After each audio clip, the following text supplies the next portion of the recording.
Allahu akbar, Allahu akbar, Allahu akbar, Allahu akbar. Jazah. Siap-siap jangan dekat masjid. Jool be baturna. Din, saya kira di mah aya. Ieu milu jeung aing. Enon emang. Iya, motor kan tadi udah ngasih tawar 10 juta. Belah ditulis nawar 12 juta. Jadi lamun jadi mah geus 1 juta. Eta masjid teu kadeleuleutik masjid. Masjid teu kadeuleu sakitu buat dena teh diliwatan bae. Teu kadeuleu padahal adzan teh. Allahu akbar, Allahu akbar. 2 juta anu kadeuleu. Capek. Ibadah ka Gusti Allah. Langgat. Den, saya kena di mah. Emang enak. Motor kieu teh kan ngawar 10 juta. Dibelah ditulis aya nawar 12 juta. Jadi lamun jadi urang sing 1 juta. Milik moal ka mana? Tetep urang salat heula. Diudag-udag ge lain milik mah lain bae. Sanajan teh diudag aya milik mah milik tapi tetep urang kudu salat heula. Ayo sholat jeung aing sia moal rebon nu di laut geus aya tulisanana nujang urang ka genting di timur tengah kudu datang ka urang. Teri nu di lautan Cina geus aya tulisanana di huluna bakal di dahar ku urang kudu datang ka jeung kumaha carana bae. Yes, sia kudu boga kayakinan aing ngaji panunggal minggu ka Cilongok.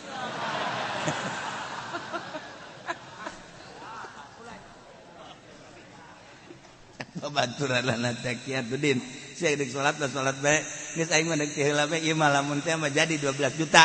Atuh sia mah atung jatuh milu ngatuh los. Tas blang aing mah sapira duit 1 juta. Tapi aing ieu ninggalkeun berjamaah sabaraha ganjaranna. Leg-leg ku sia 2 juta los. Ngomong doang. Channel Kiber.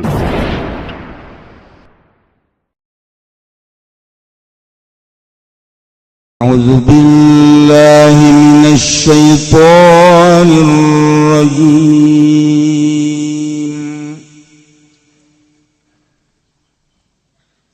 At-taibun al-'abidun al-hamidun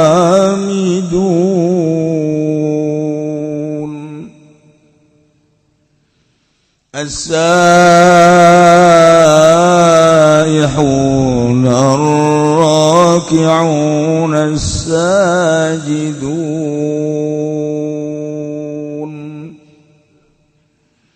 al-amiruna bil ma'ruf wan nahuna 'anil munkar والحافظون لحدود الله وبشر المؤمنين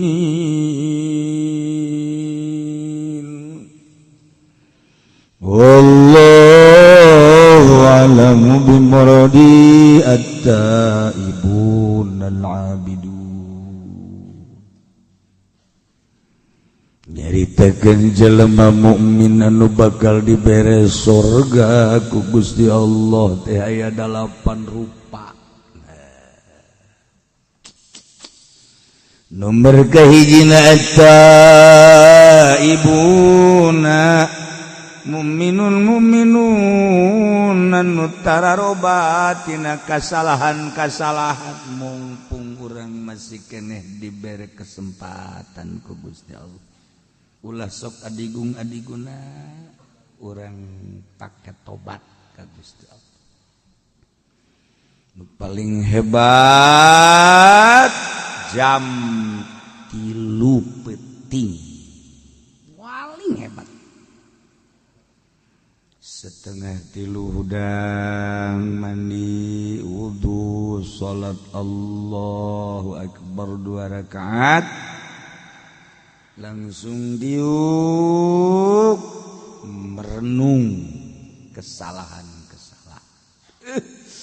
geus pokona mah bisa dirasakeun lamun urang jam 3 merenung kesalahan sapoe 2 poe 3 poe 4 dicoba tobat ka Gusti Allah dengan renungan-renungan peuting leuleus kana hate urang teh leuleus teu aya we panas-panas teu aya tenang ata ibu nomor keduana al-abidun anu aribadah kabeh masyaallah ibadat ibaratun anil itsan bi fa'lin musyirin bi ta'zimillahi ta'ala ala aqsal wujuhi fi ta'zim pelaksanaan ngagawean hiji ibadah ka Gusti Allah ngagungkeun ka Gusti Allah ngagungkeunana nu pohara pisan ya Allah ya'nahumul ladzina 'abadullaha fis sirri wad dharra jelema anu nyembah ka Allah dina keur sehat keur geuring ibadah ka Allah keur sugih keur susah beurang jeung peuting qaumun akhadhu min abdanihim fi lailihim wa naharihim beurang jeung peutingna teh ibadah we ka Gusti Allah dina hate teh boga pikiran kieu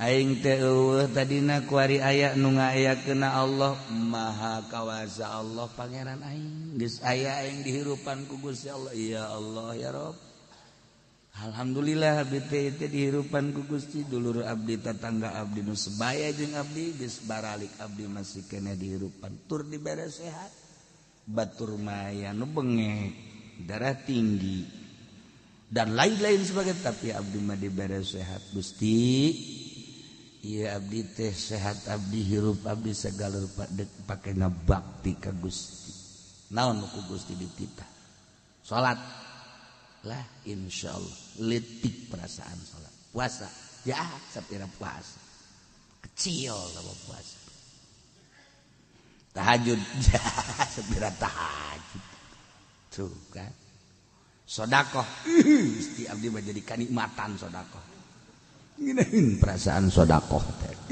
haji kobok itu mah nyantun niat timpiatu asal aya indungna be nikmat fakir miskin tah ibadah ka Gusti Allah nyaan eueuh nu di dalam naon perintah Allah salat siap urang kan ibadah teh kuari mah berat asa beban taat perintah syariat keur ngeuna urang diuk ngadeng suara azan Allahu akbar di dalam urang jam asana aing ngawuduk cikemeh salat ih cepet amat ngapain ngadengin aja ngadengin azan teh eta digerokeun ku Gusti Allah kan hakikatna mah eta beres azan aya babaturan din saya kira di mah aya ieu milu jeung aing enaon emang ieu motor kan tadi teh geus ditawar 10 juta belah ditulis nawar 12 juta jadi lamun jadi mah geus 1 juta eta masjid teu kadeuleu leutik masjid teu kadeuleu sakitu buat enak teh diliwatan bae teu kadeuleu padahal azan teh Allahu akbar 2 juta anu kadeuleu capek ibadah ka Gusti Allah berangkat din sia kana di mah emang enak motor kieu teh kan ngawar 10 juta dibelah ditu geus aya nawar 12 juta jadi lamun jadi urang sing 1 juta milik moal ka mana tetap kurang salat heula diudag-udag lain milik mah lain bae sanajan teh diudag aya milik mah milik tapi tetap kurang kudu salat heula ayo salat jeung aing sia moal rebon nu di laut geus aya tulisanana nujang urang ka genting di timur tengah kudu datang ka urang teri nu di lautan Cina geus aya tulisanna di huluna bakal di dahar kurang kudu datang ka jeung kumaha carana bae yes ya kudu boga keyakinan aing ngaji panunggal minggu ka Cilongok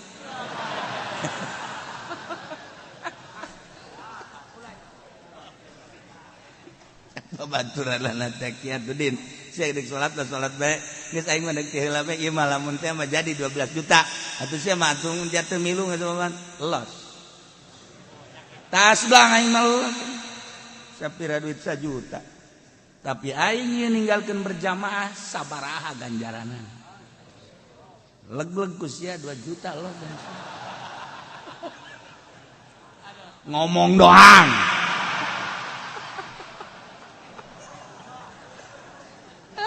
hese ya Allah udah kabengbat bae ke dunia kabengbat bae ya Allah ya Rabb eta mah tarolah keuntungan aya tah mah hasilna ieu lain Allahu akbar Allahu akbar Allahu akbar Allahu akbar siap-siap jangan dekat masjid jool bae baturna Waalaikumsalam kawana henteu mah yang kapanggih bae jeung cle bae di kopi aju aing teu mau rokok kebeneran atuh pangmelikeun heula dibelikeun aing plak eta pan uplek tah ngarokok ngopi ngarokok deres rokona tinyana mah pun ti urang keneh aju terus bae salat geus ka mana bae tah eta kan rugi jasa coba lamun hebat bae kieu ente mah kopi ieu ieu ka kieu gampang urang ngopi ngapa ngarokok tapi urang salat teh lah berjamaah ya tuh sholat panjang ini waktu nanti bisa aing mah ieu lamun teu berjamaah ngegeter hirup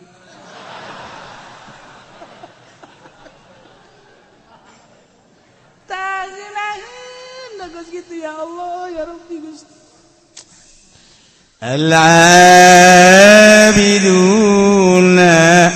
nomor kedua nu ibadah ka Gusti Allah berangjeng peting sarra wa dharra keur boga keur teu boga tetep ibadah ka Gusti Allah sehat jeung gering tetep ibadah ka Gusti Allah berangjeng peting tetep ibadah ka Gusti Allah tentu ku Allah engke bakal dicoba sia teh ku aing dicoba keur loba mah ka aing ibadahna para ciku aing dikurangan ku ari dagang na merosot ekspor impor geus eueuh ku ari bahan baku na geus eueuh properti ting jarungkal ku ari toko kitu keneh Indomart ge geus tinggal bangunanna doang sabar subur ge buarali karyawanna cingluh ge ku ari geus hampir-hampir goyang ayo sia di kaluar-luarkeun karyawan mulai karyawan teh aing geus ngaji tetap aing geus ibadah waduh mantep kamari aing loba duit ibadah coba ku Gusti Allah tak jadi bere kokocoran we nah tetep Allahu akbar malah jadi imam gua ini sekali jadi imam atau aing kegiatan aing kegiatan aing pabrik henteu dagang henteu aing gas aing mah beh ganjaran aing gede jadi imam si akur tapi aing teh akur mah moal aing si akur hayu bacaan aing ku sia dengekeun mun bener atuh aing silakeun jadi imam mun teu bener aing makmum ka sia bersih teh budaknya kan aya jelema yang jadi imam bae mun sliding ku batur jadi imam ieu mimbar geus dikontrak ku aing satungtung aing aya awas ya teu beunang sangalengkah ka di awas ya ambo aduh aki-aki goblok tuh al-abidun gering urang setik tetep paksakeun Allah biasa sahanunya gering eta anu terus maot aju urang salat bae kan mantep. Ya Allah. 2 Alhamidun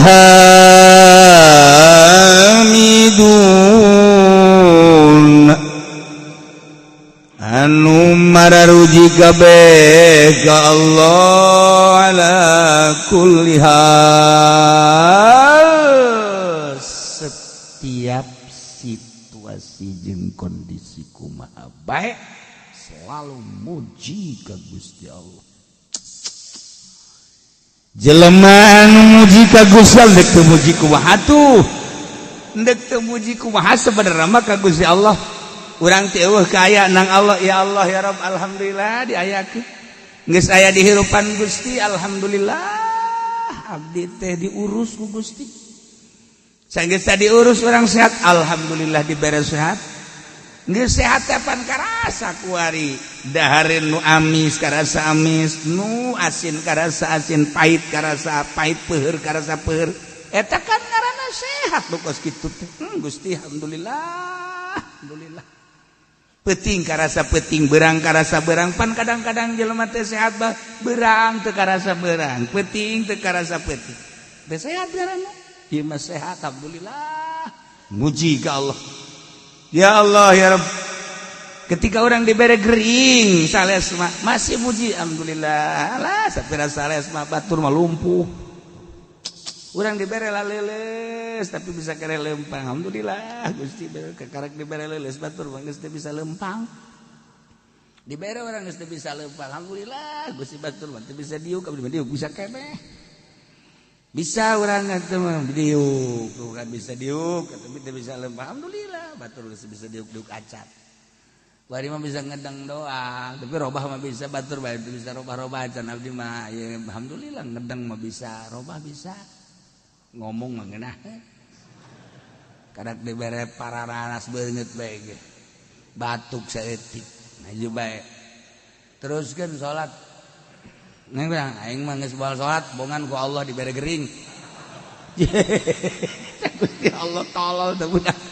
Ku aing nyoba ka sia.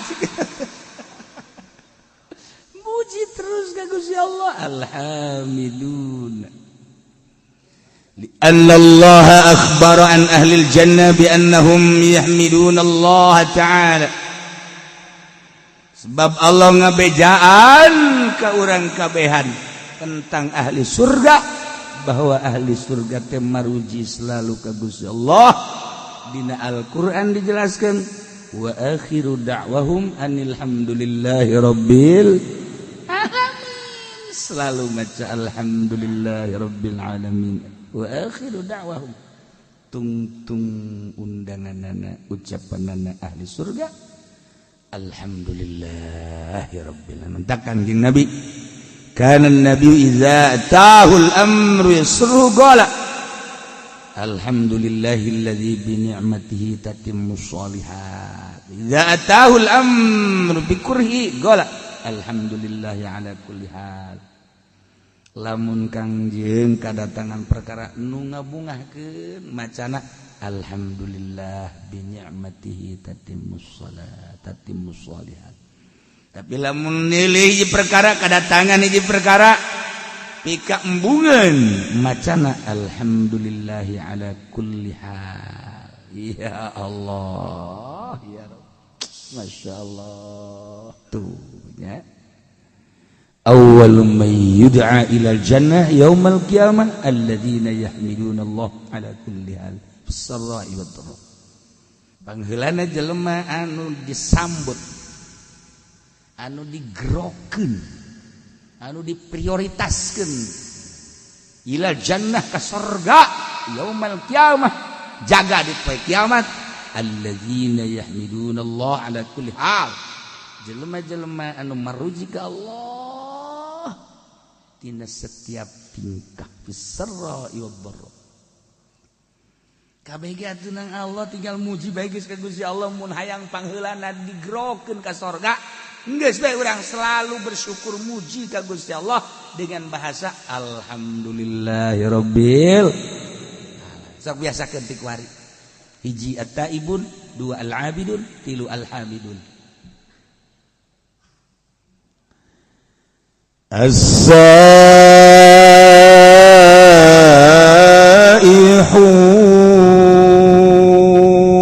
nomor kaopatna as-saihun teh ditafsiran ku Imam Jalal teh as-saimun nu pararwasa kabeh. Ya Allah. Padahal asal nama saihun teh anu nyuksruk berangkat ninggalkeun lembur dalam rangka ibadah. Bahasa kerenna mah berkelana, tapi berkelanana lain yangan ani. Iya mah berkelana si seuri heran aing mah.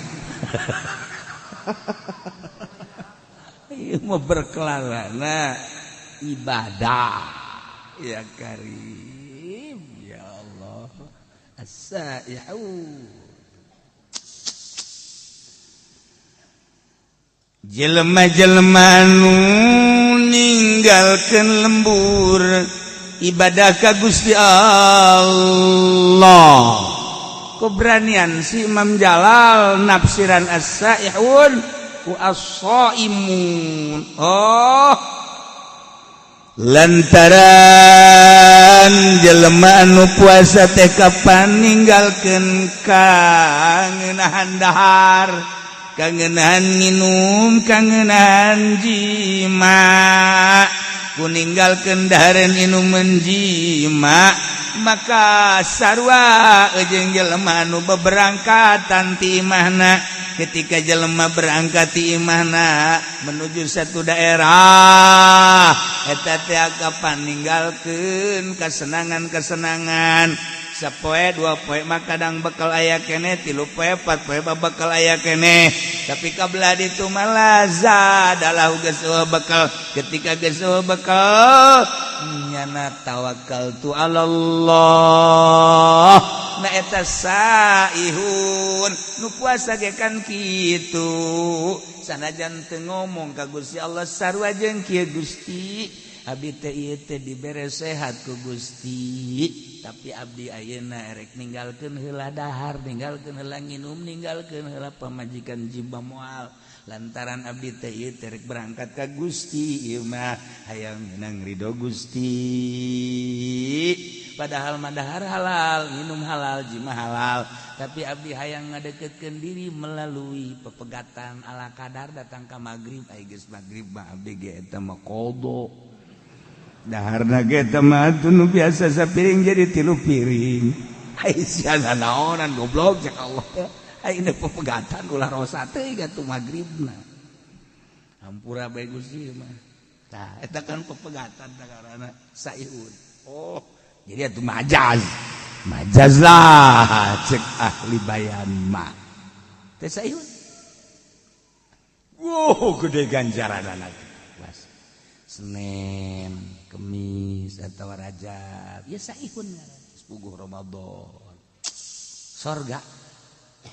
Ya Allah, sakitu ge dibejaan. Komo mun teu bejaan. Engke sia mah nyedekeun ka aing di akhirat. Nyedekeun begitu ku malaikat ditimbang balu puasa Rajaban. Bongan ki uci teu ngabejaan, mana tak ki ucina tolol. Aing ke di akhirat di demo ku sia. Aing kitu mah geus ngabejaan. Aing datang aya naon. Jojoakan aya naon. Hah? Teu dibejaan, teu dibejaan naon. Puasa Rajab. Ulang ngirung atuh sia ngomongna. Sia ulang ngirung ngomongna itu.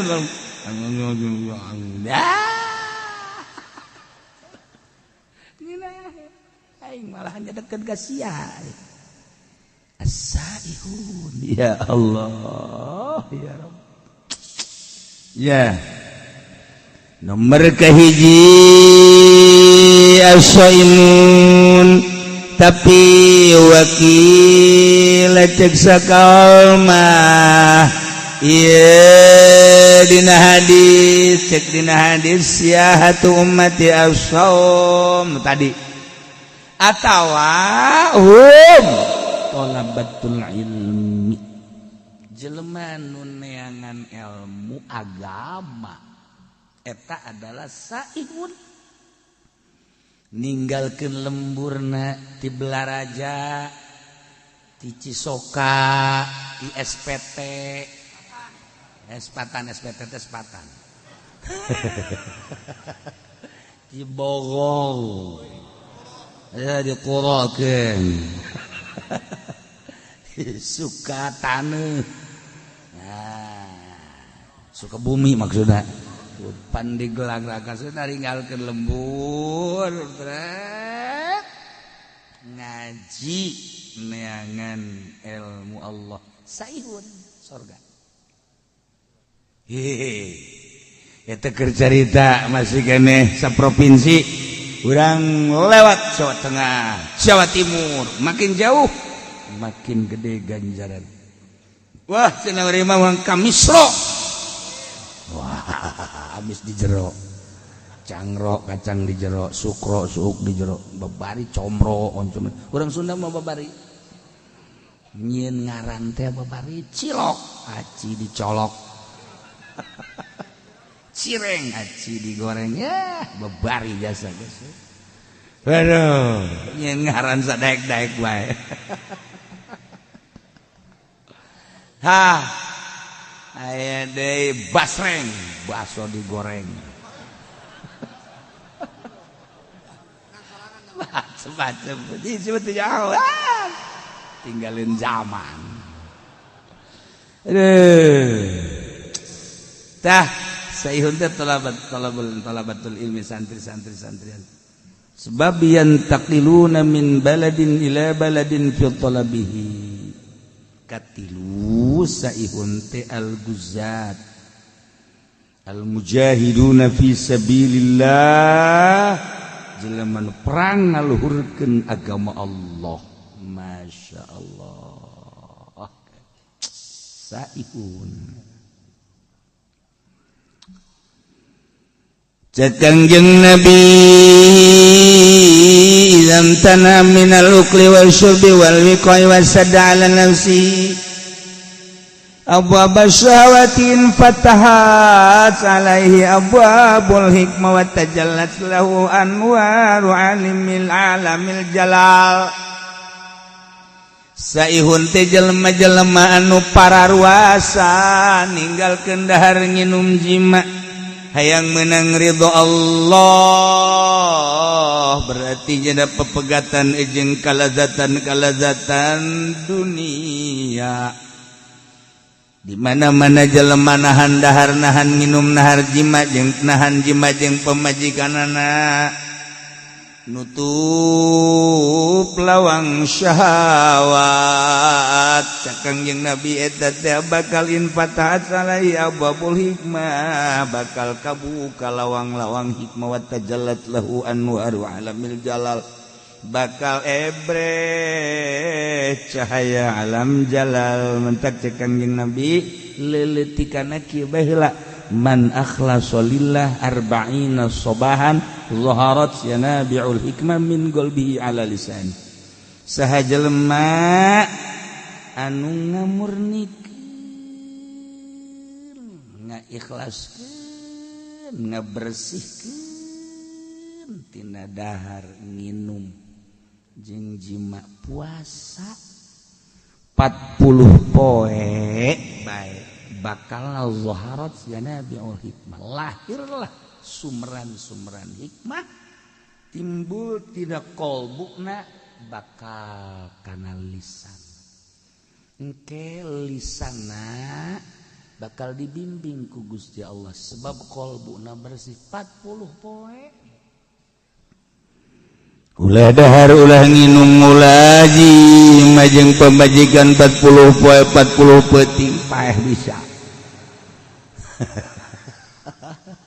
lain hajulah sakaligus peutingna saeutik bae berang tapak ngaran tapak Ya Allah ya Rabbi abdi teh terik belajar tapa we dina bulan Rajab teh di pepegatan heula jeung sangu jeung nginum jeung jima pentingna ala kadar be urang teh lobakeun tafakur ka Gusti Allah tadarruk ka Gusti 40 poe coba ge ieu cak Kangjeng Nabi man akhlasa lillah 40 sabahan 40 poe bersihan zaharat ya Nabi al hikmah bakal lahir sumberan-sumberan berhikmah geus omongan urang teh anu tatadina ku pamajikan tilok didenge ku ari mah didenge tatadina pan pamajikan ka batur mah kadang kana kasale ki mah tilok asal-asal ki ngomong mah ngajebian deh so ngomong deh kitu benek pan urangnya coba ge 40 poe urang tapa pamajikan ge ujianana nampe di orang coba Kak ngomong sih Kak abdi asana rindu Masya Allah eta bersihan 40 poe saihun ngaran Masya Allah jadi engkena lamun geus berhikmah min qalbihi ala lisani atupayasiru minas saihina fi alami jalalillah al-muntakirina min maqamin ila maqamin wa min darjatin ila darjatin jadi engkena kasup kana nanya ngalalakona fi alamir ruhaniyah mindahkeun alam jasad ka alam ruhani atau kudu ditapaan iyalah ngaranna saihun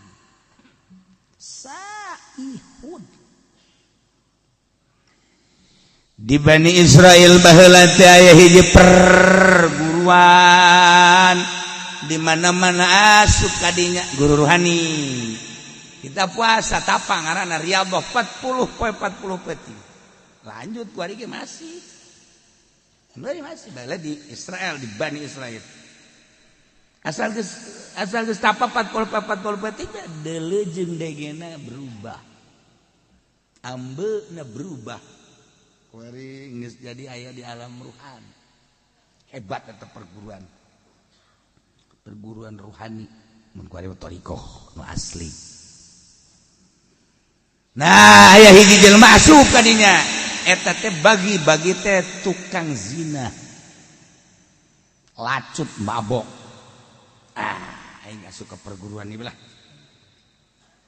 riyadhah jana 40 penting biasa bae cara itu sesuai jeung aturan guruna baturna lah lulus nyana mah henteu batur lulus nyana mah henteu dedeulean batur geus beda dedengean geus beda perasaan geus beda nyana mah tetep bae ngabaged laporan ka guruna cenah cak Kangjeng Nabi man akhlasa lillah 40 sabahan yuharat yana bil hikmah min qalbi ala lisan kula geus kurang kumaha cak cenah ieu geus ninggalkeun lembur ninggalkeun dahar ninggalkeun nginum ninggalkeun jima tapi kok batur lalu lulus kula henteu mana ucapan Kangjeng bau nungtutnya na cak guruna tenang dipandian ku guruna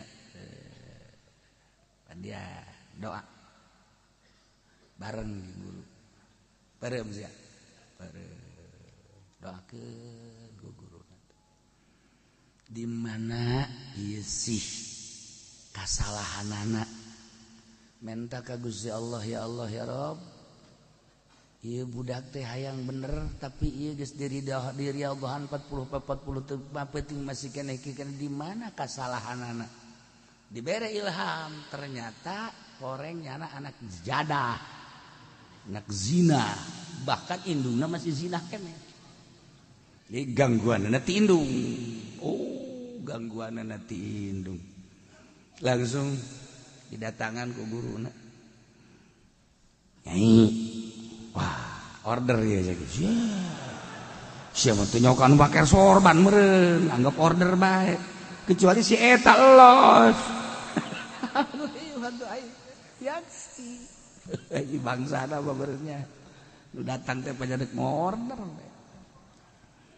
Naon ieu kalengitan anak leungit cek anak kubu. Waduh tukang neangan order. Lain masalah gitu. Bi anak aya di pesantren kula. Di pesantren. Sanunita teh budak pondok. Aing mah teu sudi teu ridho. Oh, paingan. Tuh kan? Jadi ieu budak teu nepi-nepi teu eueuh ridho ti indung. Iya cek manehanana ieu. Anu jadi cikal bakal ngalanjutkeun perjuangan. Perjuangan naon? Lah pokona perjuangan. Maksudna perjuangan naon? Bisnis non migas.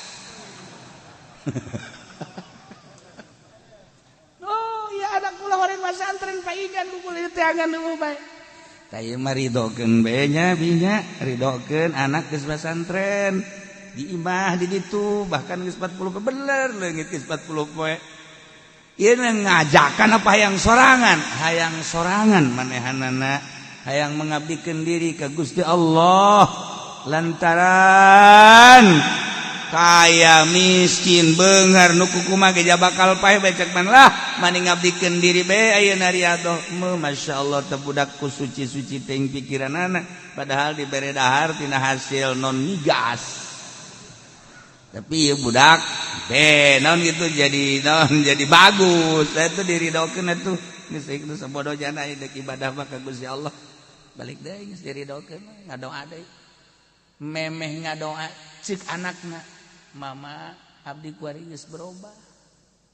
Pemikiran abdi dedeulan indung." Tah, jadi urang deuk usaha nu mantek ngajejes bae.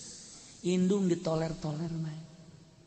Urang dek naon indung tak indung pengabdian urang ka Allah tapi wasilahna kudu aya ridho indung birrul walidain masyaallah cak guru date sia kudu perasaan we kuari mah geus hayang naon cenah hayang jeung Allah tah eta geus teu hayang diberenan teu hayang atuh mah geus jeung Allah tah urang teh ibadah supaya datang ka dinya tah supaya datang perasaan teh jeung Allah.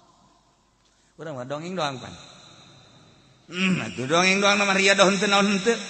Kita puasa Senin Kemis bolos. Kita puasa Rajab bolos. Kita Ramadan hampir. Teu kumaha. Asa ihun. Masyaallah. Indah ieu ka makom ruhani. Urang puasa beta puasa. Nyetikan tapi dahar mah dahar tetep minum tapi saeutik. Oh, beda ge perasaan lain deui. Dedeulan lain deui. Aju embung ka mana-mana. Embung ka mana-mana. Saihun. Tuh kan? Ya kari. Lailah. Jelema mukmin anu bakal dibubungah ku surga 8. Nomor kahiji at-taibun, nomor kadua al-abidun, nomor katilu al-hamidun, nomor kaopat al-as-saihun. Jelema nu pararuasa ninggalkeun kalazatan dunia menuju ridho Allah. Atawa talabatul ilmi ninggalkeun lembur demi untuk meraih ridho Allah melalui ilmu Allah. Teu asup salian ti ilmu Allah mah. Ilmu teh kan kabagi dua, aya ilmu dunia, aya ilmu akhirat.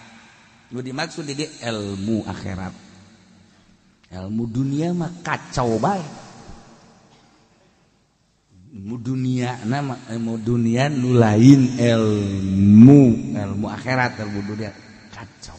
Ieu bae ilmu akhirat. Atawa guzat al-mujahiduna fi sabilillah. Mantap Kangjeng Nabi Isa disebut Masih, Saihun Masih Isa al-Masih. Al-Masih ibnu Maryam Isa. Masih teh nya nama teu boga tempat. Kanjeng Nabi Isa mah teu boga tempat tinggal. Matak lempang bae terus sama dakwah. Terus Masih ibnu Maryam. Teu boga tempat. Mantak urang kuari riweuh amat teu boga tempat bagi kudu membingung. Kanjeng Nabi Isa mah teu boga. Teu bogaeun sajeun-kajeun kalaca. Ya Allah. Nu laloba ge ditaringgalkeun ku urang geus itu urang kumaha Allah bae. Cenah dibere alhamdulillah, teu dibere alhamdulillah. Tah supaya datang ka dinya tah. Hes.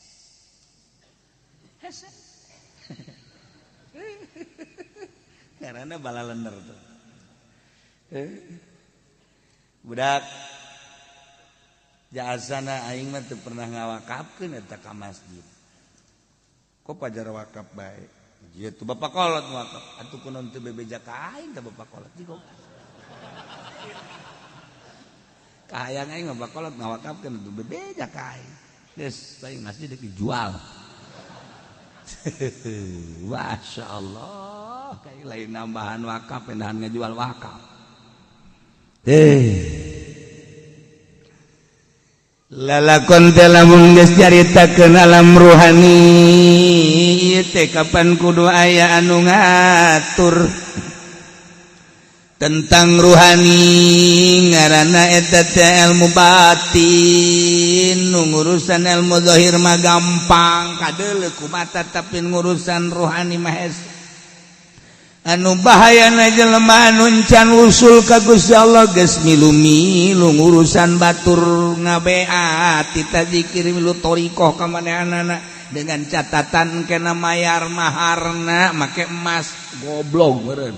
Ruhani sih make mahar, iknat tah mah geus kitu bae. Eta loba murid, engke teh abeh loba murid, aya loba murid bapan alhamdulillah balum mere. Salah. Atawa aing mah yang loba murid teh lain masalah aya dibere abeh agung abah agung aing kulobaan mangke. Salah. Nu mentak mun encan usul ilallah ulah osok ngabeat batur. Sorangan deh. Sorangan geus datang ka mana perasaanana aju aya tanda jelema nu geus usul teh aya tanda minimal 3 tanda minimal geus teu bisa dibohongan. Geus ketika aya jelema nu ngasup-ngasupkeun thariqah saha guruna anu kan aya tanda. Aduh karunya amat eta takabur itu budak ngasup-ngasupkeun thariqah nggih. Jangan kan ibadah ka urusanana aya syariat pa syariat, thariqah mah lain. Kudu geus usul. Ya tuh usul nu nyaho tama iwal ti Allah. Pan aya tanda. Tangkal ge dipelakeun sirungan kadeuleu ku urang sirungan. Ajo kembangan kadeuleu jubuahan. Atuh sarua teh ge ku ahlina mah kanyahoan. Tah, ieu kan ku ari loba thariqah kajajaden. Main beat baik, make emas sekali beat 10 gram atau sapi hiji, itu mah ilmu jurig, itu bagus gitu mah. Atau nanti ceri bakalah asal balai zikir baik, ulah atas nama thariqah. Setungtung make atas nama thariqah, make aturan. Ikan dek mindahkeun alam, tina alam jasad ke alam ruhani. Kan di alam ruhani urang urusan roh. Tinggalin ke bakalna jasad. Zikirna ge kan urang teh kuari mah zikir ruhani, geus lain zikir jasad. Geus lamun zikir ruhani engke urang bakal ngelengan sebab asbab dibawa kana roh. Geus kudu anu ngabimbing. Ieu teh basuda asa yahu. Jelema anu ngalang-lang buana berangkat ninggalkeun jasad ndek menuju ruh as-sa'ihun. Batak di manaan as-sa'ihun. Pasti atuh sorga ieu mah jelema. Sorga. Neangan kuari urang teh anu bebeneran deuk ka Allahna. Anu lalampahanana teh lillahi ta'ala. Di lembur orang teangan kiai namun salat nulillahi ta'ala, alamun ngazakat lillahi ta'ala, Kiai eta lamun ngaji embungeun dibayar nya nama tilok make turga target lamun make turga target eta mah lain kiai nu kitu mah ngaranna ronggeng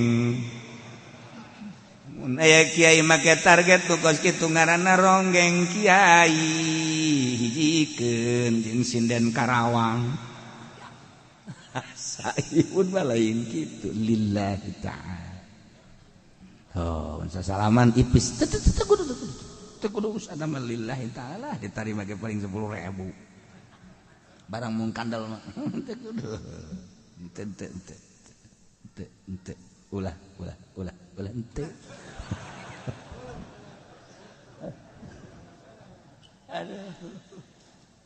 La ilaha illallah. Eueuh di urang perkumpulan halqah. Riungan thariqah eueuh. Kuduna makan aya babacaanna khusus, tujuanna khusus nu ngabimbingna khusus. Cara ashabus supah geus ulah hayang nanaon.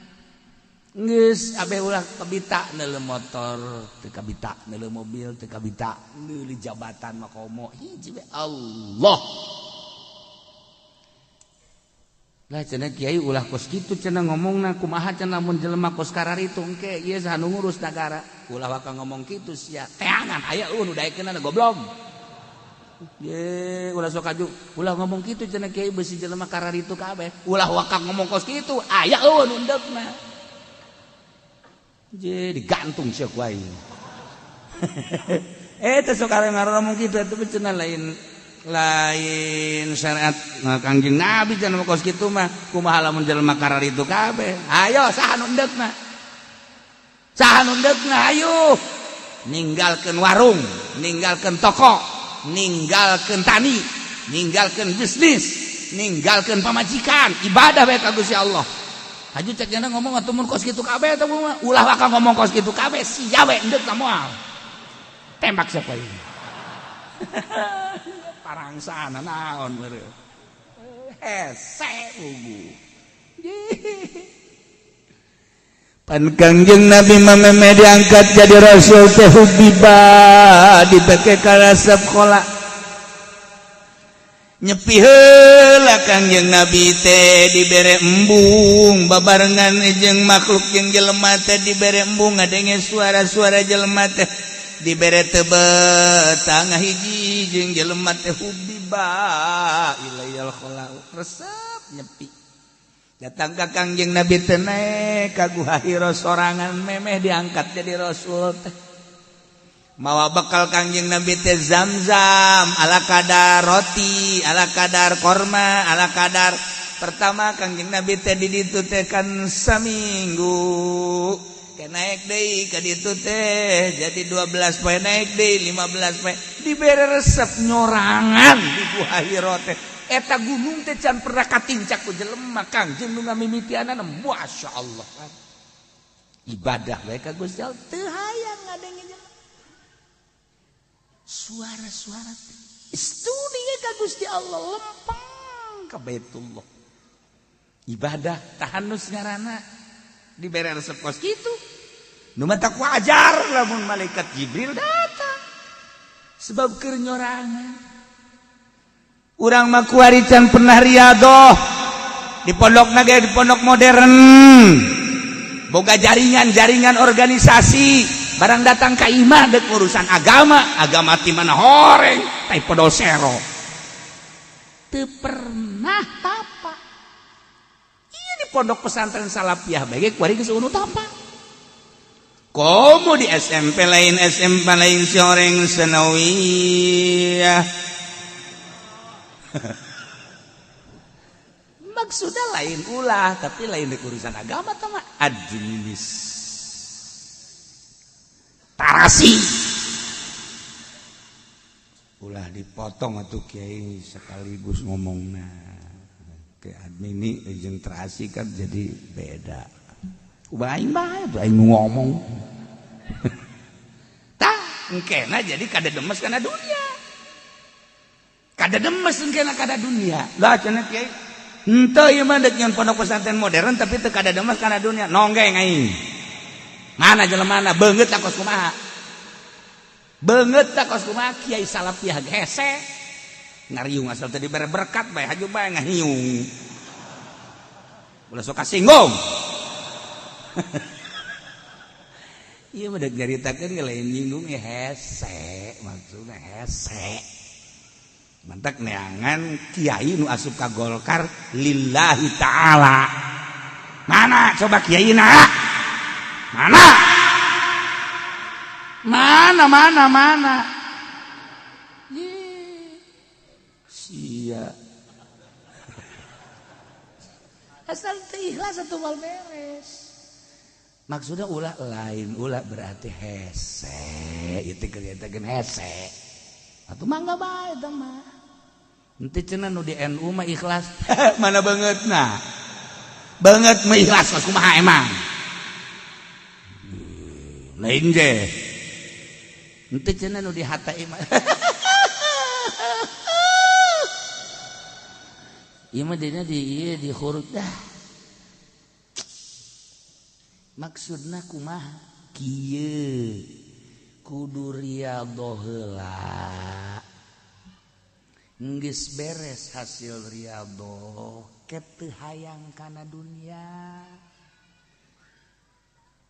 nafsuna geus bisa dielehkeun hasil riyadhah hiji wari nu dideuleu agama mangga deuk dicing di NU macang caya deuk boga organisasi mangga ndek di HTI sekae ndek di hurud di Muhammadiyah sabodok geus ikhlas jasa acara ieu mah di Golkar bae lantaran ieu mun kiayan mangga asal ulah resep geus kana dunia demi agungna bangsa jeung nagara aing deuk cicing di Golkar aing deuk nyieun yayasan teu hayang aing mah kana dunia ieu mah bener-bener ngadidik atuh mangga tuh kan hasil riyadhah heula engke karasana mahnit jelema lamun geus tersep kana dunia urang hayang deukeut tapi lamun resep bae kana dunia urang embung okos ka Habib baheula mah urang resep jasa ka Habib teh lantaran teu resep dunia ya sing iki mah mengkonon ka kiai deh ka kiai ka guru baheula makan di ajeng-ajeng mama sumping kuari mah itu guru datang deui karena ke minggu kamari ku geus datang deui bejakeun aing eueuh kitu geus teu hayang ka pagejeun guru goblok ulah disalahkeun habibna ulah disalahkeun kiaina nu disalahkeun kepribadianana cinta dunia ajakan ngaji ku kabehan nongkrong sapeker dulur ayo orang ngararaji hayang ngararaji teu hareangeun masyarakat kunaon lain deuk ngaji di benak hatina hayang dibere di benak hatina hayang meuli ban setipan pun siang hooh bersihan riyadhah ngaranna sok geura di gunung urang cicing udag ku jelema di leuweung urang cicing di udag ulah aya hayang dibere ulah hayang dunia hiji Allah as-saihu puasa tidak harta ginu mah gampang tapi puasa ulah hayang dunia mantak lamun hayang lu sahabat datang ka Kangjeng ya Rasulullah kenal abdi mah ieu teh hayang luhur mungguh Gusti ibadah abdi hayang dihormat ku jelema ulah menta ulah menta dihormat ku jelema satungtung sia menta moal dihormat jeung bakal dijauhan ku jelema kok situ sia Rasulullah sebab dunia dipakai ka resep ku kabehan siana resep atuh besi kacokot kan ku sia usahakeun sia ulah menta bahkan batul mere ge ku sia ulah ditarima coba ge mun teh diudag beul jelema coba abdi rek meraktekeun dipraktekeun ku sahabat masyaallah datang ka ngarumpul di sisi imah ya na kamarana ieu kula ieu mawa ieu korma ieu mawa roti ieu mawa ieu hayang kadahar henteu aing mah teu hayang geus hayang adi tuh henteu imah hayang kadahar bae antri jelema mun kuari antri ka Haji Pendi ditarima ngawarung aing teu kudu balanja ceknya lah ieu Tolol di mah. Rokok di berean dijual, roti di berean dijual, kabeh dijual. Nah, cek cenah ieu teh kudu modal. Emang dek tolol mah gampang. Asa Yahuda. Hese asa Yahuda teh. Ye, kudu berangkat, matak dimaknaan ku aso imun teh. Eta teh lain sembarangan. Nomor kedua talabatul ilmi. Santri, eta kan santri teh ninggalkeun lembur, jauh ka dulur ka indung ka bapak. Sanggeus cicing di pondok ngaji bae. Aju indung jeung bapana kadang-kadang pohoan. Nu kuduna mah sabulan dikiriman deui pani mah poho. Sabulan setengah can dikiriman deui pan eta budak mah do terbengkalai. Terbengkalai teh di pondok teh ya. Masyaallah, nyana ge ngalamun bae aing siboga bapatan teh ieu. Aduh ya Allah ya Rabbi. Aja budak lah balik bae mah jatuh dikiriman. Balik, Waalaikum. Saji, jasia balik ieu.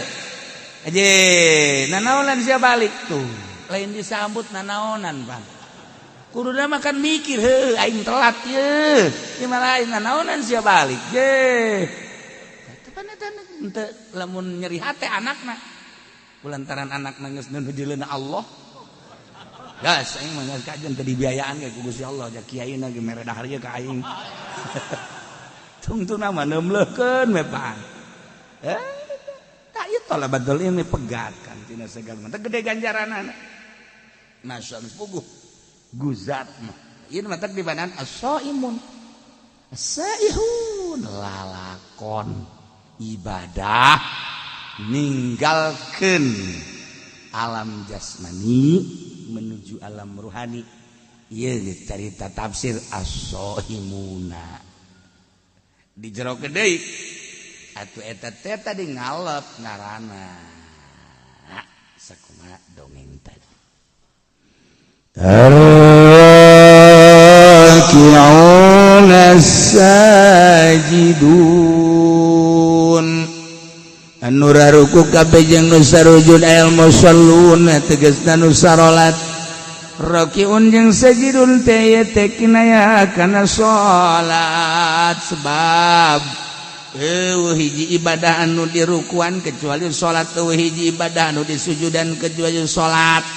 Dimimitian kunang tung dah nangtung mah masih keneh loba anu nyaruan tapi ketika ruku jeung sujud mah geus nu mantak nu dimaksud nama rakiun sajidun teh salat tapi nu diomongkeun nama rakiun sajidun teh jeung qaimuna sebab qaimun mah aya anu ngakuran tapi ruku jeung sujud mah teu aya.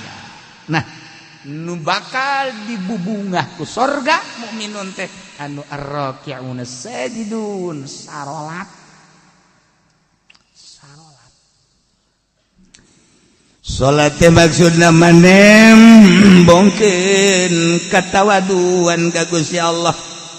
Lantaran awalul maratibi tawadu lillahi ta'ala al-qiyam awalul maratibi tawadu lillahi ta'ala warruku wasatuha wasujudu goyatuha nangtung awal darajat DPDP ka Gusti Allah ruku pertengahanana sujud puncakna.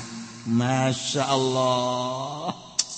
Jadi salat eta adalah nudukeun kana kudu tawadu ayana dina sujud tawaduna adalah sujud geus kudunya watuh annal maksud minus shalah nihayatul khudu wa ta'zim. Kebanggaan di diri urang adalah beungeut awak urang teh anu dibanggakeun ku urang beungeut sebab iyalah nu paling dihareup boga sinar beungeut teh jeung boga harisma.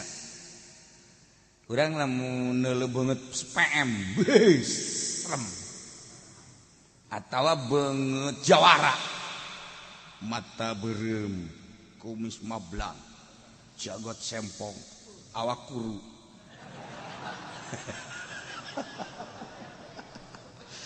Ceking teh. Eta kan urang sieun namun kuru jasa lamun lintuh jasa eta sieun. Tapi lo biasa-biasa mah awak kan teh sieun. Ieu mah kuru jasa tapi kumis gede sieun urang. Ieu jelema normal henteu sih. Morfinis. Sieun. Tah. Iya. Ya, jadi kebanggaan. Beungeut eta jadi kebanggaan. Jelema pang takabur teh jelema nu teu daek sujud. Sebab ieu lah teu daek diantelkeun kana taneuh.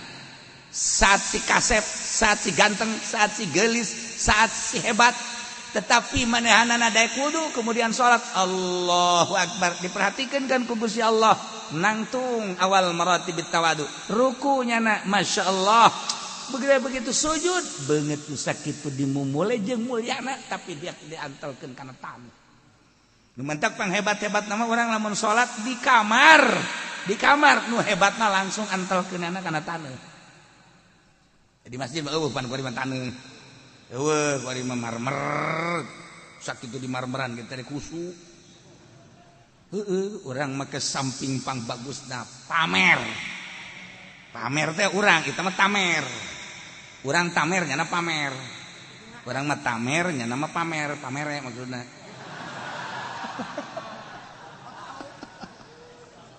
Samping nupang bagusna, baju nupang bagusna, sajadah nupang bagusna. Ya, di jero masjid nupang bagusna, kopiah nupang bagusna, geus kabeh pang bagusna. Salat apa ngajamin husu? Kolbuna can dibersihan mah. Lain terletak pada pakaian, pada kolbu. Nah, pakaian manek bagus deh kumaha engke kolbuna geus bersih mah ngeunaheun. Ieu kolbuna. Supaya nyebut Allahu Akbar teh hiji Allahu Akbar. Allah Maha Agung. Tah supaya datang urang ka Allah Maha Agung. Salat urang teh ya bener-bener tawadu. Jadi berarti beneran salatna. Aya sahabatna Rasulullah. Salat hayang bener sih kumaha? Ti mimiti wuduna nu bener cak Kangjeng. Wuduna heula nu bener. Lamun wuduna bener salat teh bakal bener. Tu wuduna ge teu bener. Sakumaha papatong hisang. Ieu wudu teh salat teh wal bener. Wuduna heula nu rapi hadirkeun beres salat. Iraheun bakal ieu kahuswanana engke ku Allah dibere aqrabu ma yakunul abdu ayakuna sajidan. Pang deket-deket da kaayaan hamba keur sujud ka Allah. Ketika orang keur sujud deketnya sarta ka Gusti sebab orang daek nempelkeun beungeut kana taneuh. Mun deuk menta orang keur sujud ka Allah. Keur sujud Kangjeng Nabi kakuping doan la usyi sanaan alaika anta kama asnaita ala nafsi keur sujud Kangjeng Nabi. A'udzu keur sujud Kangjeng Nabi a'udzu biridaka min sukhtika wa bi mu'afatika ridha min mu'afatika la usyi sanaan alaika anta kama asnaita ala nafsi. Kangjeng Nabi keur sujud kan maca eta. Ya Allah ya Rabb. Urang ge mantak naon sujud. Urang keur sujud majikan kan ngadengekeun wah kaji kunaon ceuri.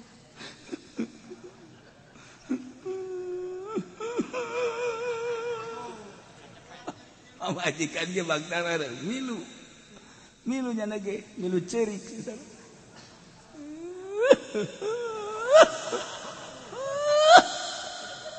Ajeuna urang hayang ceurik bae. Sia naon milu ceurik? Di kakak itu ceurik bari sujud hayang naon? Goblok.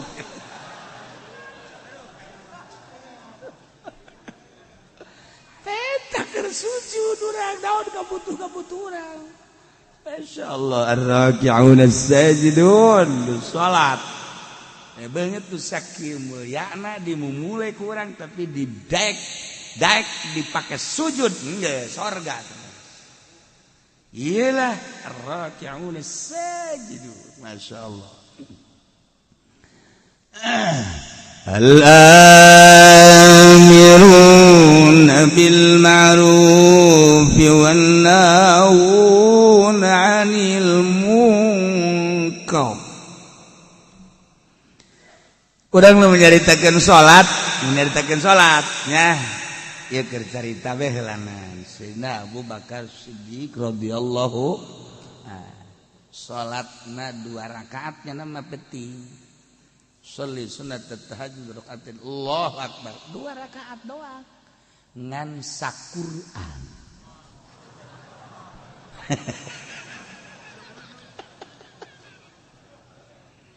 Bismillahirrahmanirrahim. Alif lam dzalika alkitab la raiba fihi hudal lil muttaqin alladziina yu'minuna bil ghaibi. Ruku engke wal yatalattaf wala yushriku ahada. Allahu akbar. Rakaat kedua wal yatalattaf datang ke qul a'udzu birabbin nas. Sayyidina Abu Bakar Siddiq radhiyallahu anhu. Sayyidina Umar salatna sarua 2 rakaat saquran. Sayyidina Utsman mas sarakaat saquran. Jadi 2 rakaat teh 2 Quran. Ulah loba omong anu sajanya. Ieu mah urang asa urang nyaho bae mah heulanannya. Ulah loba omong. Ngap kadengena. Lu bentak Sayyidina Utsman mah gelarna ge Zinnurain. Zinnurain teh ngabogaan 2 cahaya sebab nikahna ka putri Kangjeng 2 diborong Sayyidina Utsman.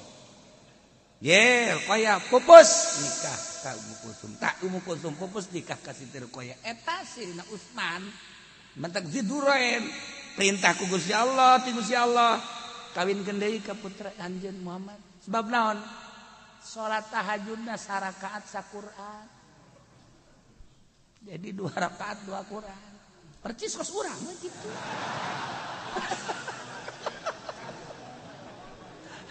Murigak bulu ngadengena. Ya Allah ya Rabb dinurin. Masyaallah karim. Hei, saya nyaritakeun ada. Tuh sarua Sayyidina Ali ge kos kitu badak Khulafaur Rasyidin kumaha nandinganana. Ye. Ese ngomongkeun anak urang. Insyaallah karim. Kabelah dieuna dihitung ku urang, dihitung pembacaan. Lamun hayang tamat teh hayang tamat coba. Urang dikejar, lamun urang sajuz seperempat menit. Seperempat jam. Berarti kan sajam sabaraha? Insya. Dan sakolana teu naik bareng budaknya. Kunaon kadinya jawabanana. Inditkeun pod.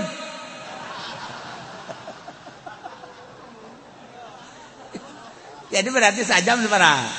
4 juz. Sajam 4 juz.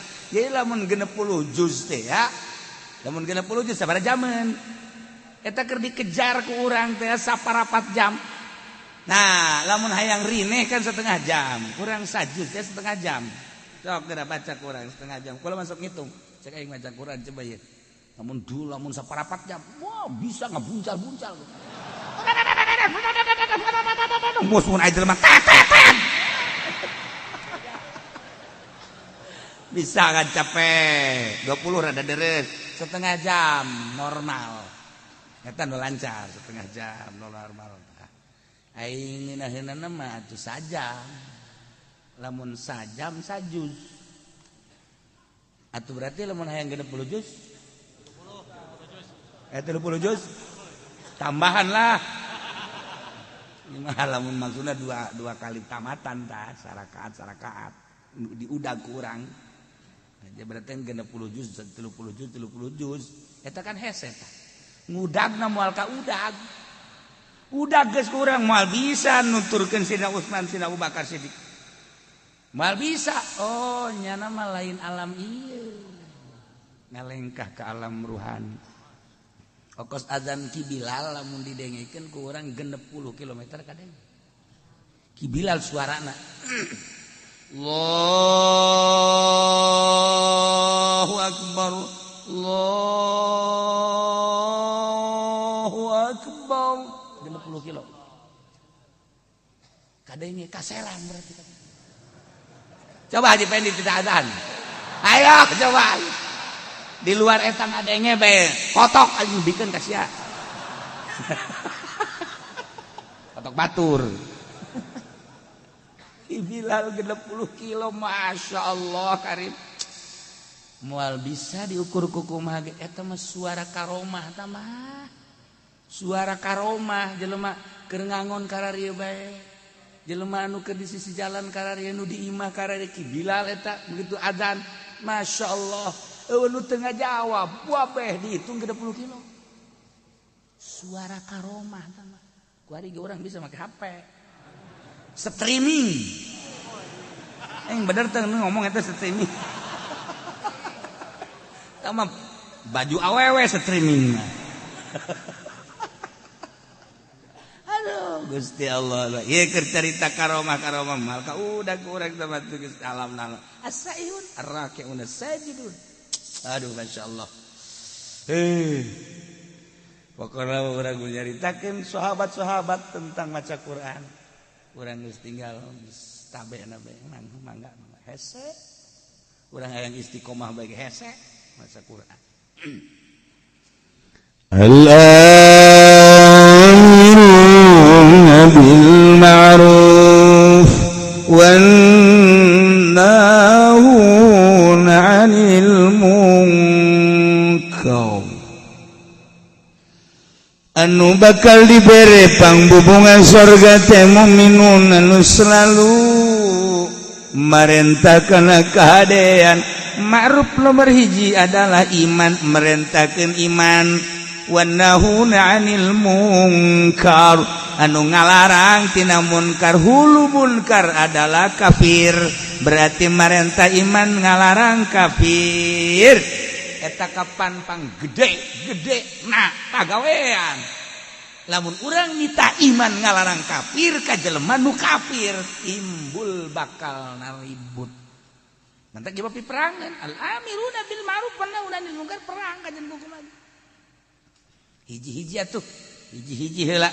Al-amiruna bil ma'ruf, merentahkanlah kahadean. Dimimitian ku marentah iman. Belah dituna marentah ulah maksiat. Marentah kana keadaan ibadah. Wa nahuna 'anil munkar. Ieu nu berat mah nyegah tina munkar. Entek lamun teu disederhanakeun ribut di unggal negara kajian kumaha sebab ieu perintah. Amr ma'ruf nahi munkar. Kuari dibalik kuari mah amr munkar nahi ma'ruf. Dari boh.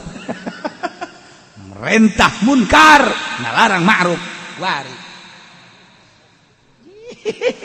Kuari dilobah kuari ya Allah ya Rabb.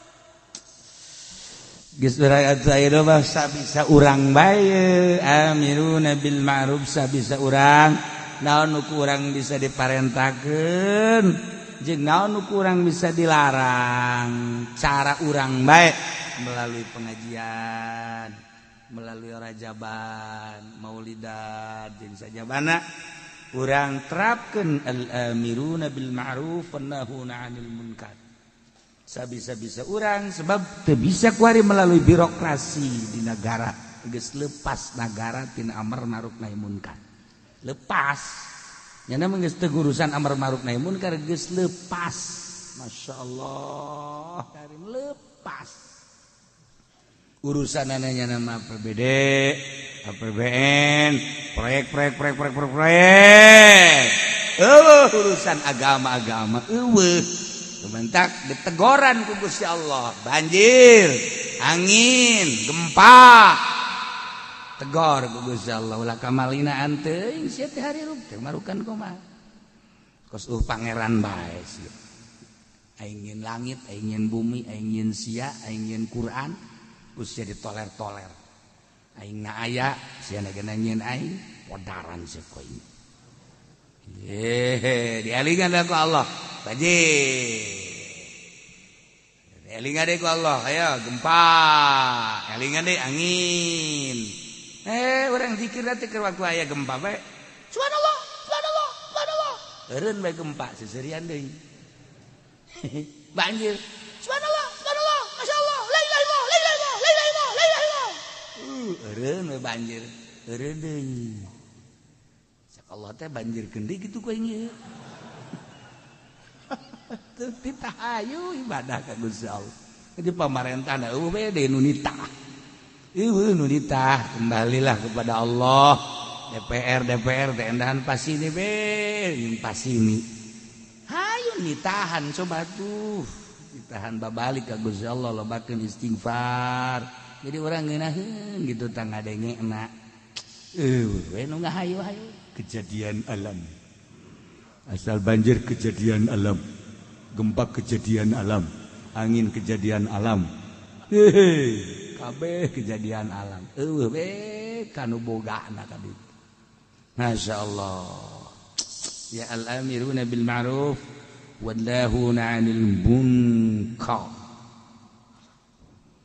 wal hafizuna li hududillah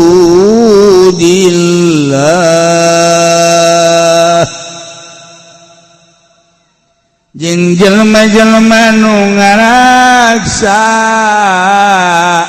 kana batasan Gusti Allah. Maksudna batasan teh li agamihi tegasna manu ngajagaan kana hukum-hukum Allah bil amali biha ku ngamalkeun kana hukum-hukum Allah. Mun hayang nyaho gede na hukum sapotong ayat ieu. Wal hafizuna li hududillah. Sapotong ayat eta teh sakitu tah nyaho bakal gedena dah hukum Allah. Emang kumaha? Nu ngajagaan kana hukum Allah. Hukum Allah teh disebut taklif. Ari taklif teh pamerdih teh perintah kabagi dua, aya ibadah disebut ubudiyah, aya muamalah. Ibadah ya ieu teh urusanana patalina jeung salat, jeung beatuh engke dina fikih babus salat. Jeung nu patali kana salat wuduna, jeung patali kana syaratna, jeung patali jeung pembatalanana. Ieulah hafizuna li hududillah. Hite salat. Engke salat lagi aya fardu, aya nu sunnah, aya nu makruh, anu haram. Oh, ieu hafizuna li hududillah. Puasa, bagian ibadah puasa. Ieu kan puasa tah. Geus naon teh hartina puasa? Kemudian puasa nu farduna nu mana, puasa nu sunnahna nu mana? Aturan-aturan puasana kumaha? Dibuat bae ke babus saum. Hafizuna li hududillah. Salat, puasa, zakat, sarua. Dijieun kana fikih babus zakat. Haji, babul haji. Ya Allah ya Rabb, ieu tah wal hafizuna li hududillah jadilah bagian ubudiyah. Dijieun bab-bab. Ieu menang nyokot tidak hafizuna li hududillah aya bab salat. Jeung nu ta'alluq kana salat, bab puasa jeung nu ta'alluq kana puasa, bab zakat jeung nu ta'alluq kana zakat, bab haji jeung nu ta'alluq kana haji. Ya Karim. Wal hafizuna li hududillah. Sebab li ahkam. Kuari bagian muamalat. Bagian muamalat eta aya anu patali, jeung usul asolah, jeung anu guer asolah. Nu asolah ieu adalah bagian kana hawasul khamis. Panca indra teh kabagina 5 atuh panca teh 5 indra jadi indra nu 5 mana hiji-hijina mazuqat rasa malmusat ieu tah masmuat ieu tah ceuli masmumat ieu tah irung mubsarat ieu lah mata dijieun dina fikih engke nu patali jeung mazuqat patali jeung mazuqat teh rasa berarti ieu urusanana kadaharan jeung inuman eta lah mazuqat ayalah ke dipikir babut ta'am berikut jeung syurbina lah geus lamun carita ta'am engke kabagi ka dituna aya nu nabat aya nu hayawan Geus lamun nu nabat sarana pertanian kumaha eta pikih ka dituna. Lamun anu hayawan kabelah dituna engke aya anu hayawan urusan mencitna, urusan nu dijadikeun udhiyahna, urusan anu dijadikeun buronanana jeung sajabana dijieun engke babna tina madzukot jokotna. Masyaallah isap potong ayat wal hafizuna li hududillah. Malah geus setengah magrib. Ayo sia madzukot. Tadina pikih teh lamun urang ngarti mah ya ngarti oh iya babu ta'am oh madzukot berarti muamalah. Oh huluna. Namun urang nyaritakeun ieu teh babu saum. Oh ieu teh bab ubudiyah ngaranna tina wal hafizuna li hududillah berarti patali jeung puasa ubudiyah. Bedana muamalah jeung ubudiyah naon? Ari muamalah lali maslahatin mar'iyatin lidin. Lawan kitu lali maslahatin dunyawiyah. Ari ubudiyah mah lain ka maslahatan bangsa dunia. Lain ka maslahatan bangsa do bal libasohila mar'iyah din. Balik ka maslahatan agama ubudiyah.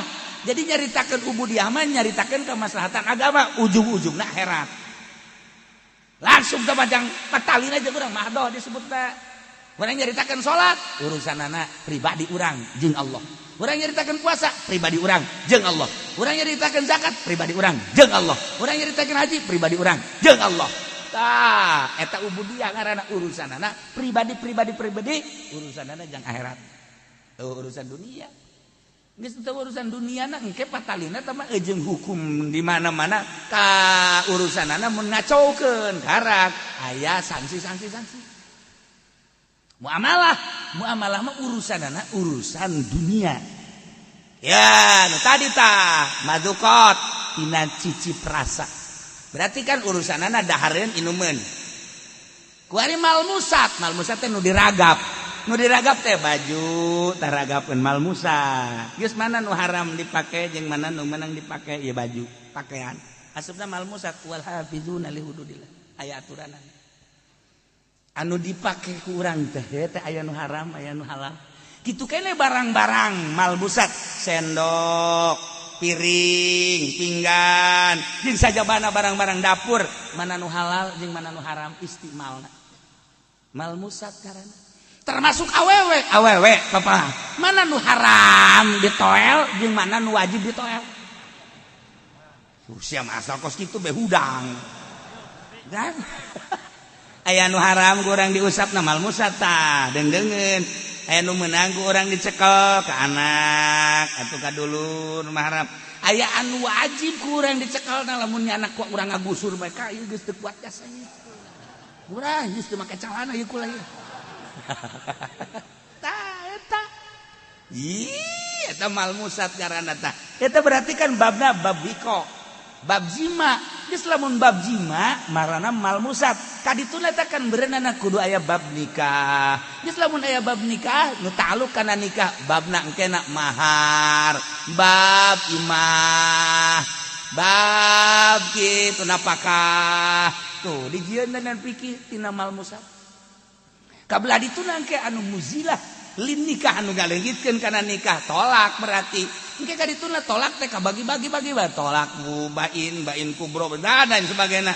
Engke ka dituna aya anu ngaleungitkeun dengan cara sumpah ilah dengan sumpah zihar dan lain sebagainya. Eta pikih di huluna mah wal hafizuna li hududillah patalina jeung malmusat jieun babna sabaraha puluh kitab. Wal hafizuna malah geus datang ka magrib. Muamalah. Ayo sia. Karake madzukot nomor kedua malmusat. Nomor katiluna masmumat nu kaambe.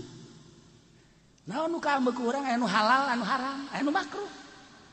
Urang teh lamun nyium pamajikan diciumkan di ambean, sunah, meunang ganjaran. Tapi lamun dihandapkeun bujal ka handap, udah coba-coba. Ambean ku sia. Buka di ambean. Eleh ke bodongkol mah. Tah ieu bos kumaha aturan-aturanana. Dibere dijieun babna dina fikih ya karim. doh mazukot malmusat kemudian ayeuna masmumat kuari masmuat nu kadenge ku ceuli mana nu meunang didenge cek pikih mana nu haram didenge mana nu makruh didenge kitu keneh mu disorot mana anu meunang dideuleu mana anu haram dideuleu mana anu makruh dideuleu geus diatur dina fikih ieu sakadar wal hafizuna li hududillah eta keur katali jeung shalah kuari patali jeung tabaiyah teh urusanana urusan muamalah ngan bangsa tabai nah ieu teh urusanana aya anu hak milik kejadina aya anu luar milik aya anu jadi milik dengan sendirina aya anu wajib jadi ngamilik kudu jadi sabab kudu jadi naon kitu ngaranna dibere aya dan lain diatur jadi milik ku sebab jual beli B ngaranna dijieun engke dina fikih babul bae kabelah dituna B teh aya bae bil ain wa ain bil ain benda jeung benda aya anu daen bil ain aya anu ain bidaen aya anu daen bidaen nu mana nu meunang jeung nu teu meunang geus diatur napi ngajual daen bidaen hutang kana hutang teu sah ngajual kuari urusanana ain bidaen bizimah kredit anu dua harga teu sah geus diatur ku agama wal hafizuna li hududillah geus diatur kabelah dituna engke aya anu urusanana rohnu urusanana ijarah urusanana bab muamalah milik anu ngabistikeun kana jadi milik ieu urusanana waris tina waris ke jadi tina ahli waris ke jadi hibat jadi wasiat yang sajabana di dieu bab ieu tina wal hafizuna li hududillah masyaallah karim. Nah, kabelah dieuna aya hak, gonimah, fae dan lain sebagainya. Ta eta teh kakarage kaasupkeun kana jalbil manafi. Sedengkeun kabelah dituna daril mafasid. Dua hukum teh lamun teh jalbil masoleh, daril mafasid. Urang carita keur jalbil masoleh sakitu panjangna. Sabaraha puluh kitab, sabaraha ratus jilid.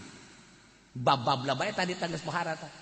Namun ku urang diatur rinci sedemikian rupa bakal nyaho urang. Oh, panyokotanana ieu ti dieu panyokotanana ieu ti dieu engke urang milihan. Oh, kitab ieu mah kieu ngomentar, oh kitab ieu ngomentar kieu ngomentar kita aya huluna wal hafizuna li hududillah. Ya Allah. Engke anu daf'il madar. Nah, daf'il madar teh urusanana aya anu hifdzul nasab, hifdzul mal, hifdzul adsab, hifdzul ukul. Ieu daf'il madar teu meunang dirusak harta. Berarti kudu hifdzul amwal, cara ngajaga harta dijieun ku urang aturan-aturanana. Kemudian ansab turunan, hifdzul ansab, nasab. Berarti kan kudu dijaga ku urang. Ketika urang tengah jaga turunan kena sanksi. Tuh kan. Andai kata urang ngarusak harta. Cara ngarusak harta aya nu iklan anu kopiah. Keur iklan jelas-jelasan berarti kan maling. Lamun anu sasamaran berarti kan nyopet. Kan aya aturanana. Iya karim. Geus lamun ayeuna jelas-jelasan kumaha hukumna dina fikih. Nah, sarikoh ngaranna. Lamun ayeuna sasamaran eta ngaranna copet, kosi eta copet ngaranna. Dah. Atuh aya aturan-aturanna eta tidak hifdzul amwal. Ajalah hifdzul abdan, badan urang teh kapan kudu dijaga diriksa. Ketika dirusak berarti kan kena sanksi. Sangsina aya anu ngarusak awak sagalbang awak kulli nafsin. Berarti kan sawak sabelegejer. Berarti kan di dituna teh aya babna engke. Bab teh engke bab kisos, bab had, bab dan lain sebagainya. Lamun ba'dil abdan ngan curug doang, ngan leungeun doang. Engke kan ti dituna berarti naon tah? Babda, bab had jeung sajabana. Masyaallah. hibzul amwal, hibzul ansab, hibzul ukul, akal teu meunang dirusak. Dengan cara kumaha bae akal dirusak teh, mabok, narkoba, kena sanksi. Kumaha sangsina? Dijieun bab-bab dang. Ieu daril mafasid. Nah, iyalah wannahuna wal hafizuna li hududillah. Anu ngajaga ngariksa kana sapirang-pirang batasan Gusti Allah. Tegasna mah ngamalkeun hukum-hukum Allah. Urang kudu sadar lamun cek agama haram, geus bae kudu mah haram. Lamun cek agama halal, kudu mah halal. Saeukeun sanakeun ku urang. Oh ieu mah makruh hayu tina ubudiyah tina muamalah. Engkeuna dijadikeun bae 5 4. Geus ubudiyah tina muamalah munakahat jinayat jeung jinayah. 4 jadi ngajikan kajonteun ka luar negeri kajonteun ka mana bae nyaritakeun fikih mah hulu nangan 4 doang. Hiji ubudiyah, nomor kedua muamalah, nomor katilu munakahat, nomor kaopat jinayat. Ieu dan dina ayat teh ieu wal hafizuna li hududillah. Sakitu doang. Geus talar ieu teu bisa kabeh. Talar ieu teu bisa kabeh hese. Al hafizuna li hududillah. Ya Allah. Maha kawasa Allah, maha besar Allah, maha segala-gala Allah.